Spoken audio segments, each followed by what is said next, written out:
दोस्तों, महाराष्ट्र की राजनीति में सत्ता की कुर्सी के लिए कोई सिद्धांत नहीं बचता।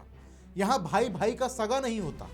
जो कल तक एक दूसरे को गद्दार कह रहे थे, आज वही एक मंच पर खड़े होकर मुस्कुरा रहे हैं।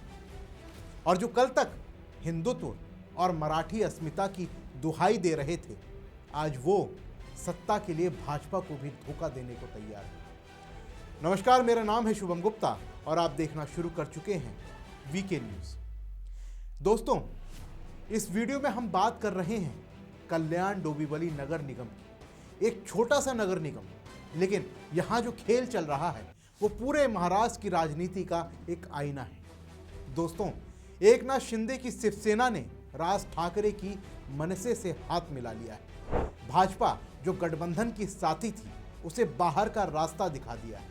उद्धव ठाकरे के कुछ पार्षद भी चुपचाप शिंदे के साथ आ गए हैं। लेकिन दोस्तों, सवाल यह है कि ये विकास की राजनीति है या सिर्फ कुर्सी की भूख। और ठाकरे ब्रदर्स, उद्धव ठाकरे और राज ठाकरे इस पूरे तमाशे में कहाँ खड़े? एक की पार्टी टूट रही है, दूसरे की पार्टी नाम की रह गई, लेकिन दोनों की राजनीति एक ही है, अवसरवाद की राजनीति। दोस्तों, कल्याण डोंबिवली महानगर पालिका में कुल 122 सीटें हैं। बहुमत का आंकड़ा 62 है।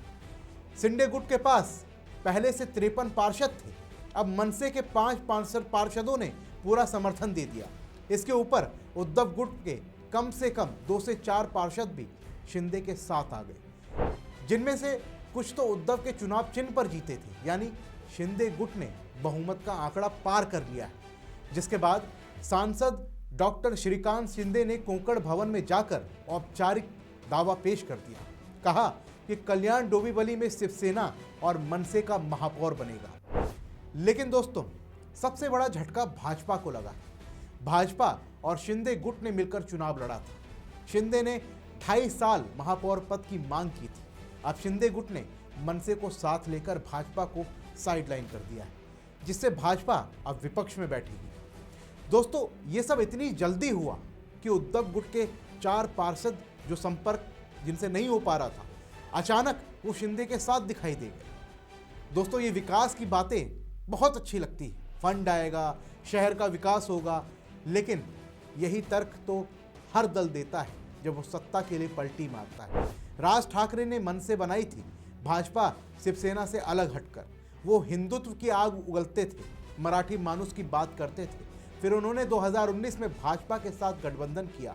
2022 में शिंदे फडणवीस सरकार को बाहर से समर्थन दिया। फिर वो उद्धव के साथ आ गए। अब उद्धव कमजोर पड़े तो अपने पार्षद को लेकर शिंदे के साथ चले गए। राज साहब, आपकी पूरी राजनीति अवसरवाद की मिसाल है। आपकी पार्टी में संगठन कहाँ है, कार्यकर्ता कहाँ है? सिर्फ भाषण और पोस्टर है। आप गुस्से की राजनीति करते हैं, लेकिन जब सत्ता का मौका आया तो सिद्धांत जेब में। ये डर है राज साहब, डर की आपकी पार्टी अब खत्म होने की कगार पर है। दोस्तों, एक फेमस डायलॉग है, ना बाप बड़ा ना भैया, सबसे बड़ा रुपया।